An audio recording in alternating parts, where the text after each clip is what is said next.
ang mapapalad. Wala tayong higit na pangangailangan kundi ang Diyos mismo.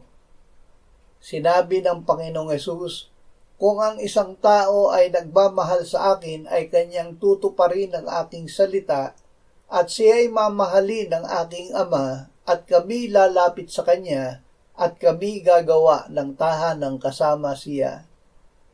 Ang Diyos ay nananahan sa atin dahil tinanggap natin at sinampalatayaan si Jesus na kanyang anak.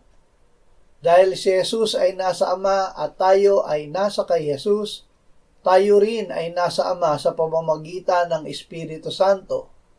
Tayo ay mapapalad dahil nasa atin ang kaharian ng Diyos. Tayo ay kanyang binubusog, pinagagalak, at kahit kinapopuotan ng mga tao dahil kay Kristo, ay kinalulugdan at ginagantimpalaan ng Diyos.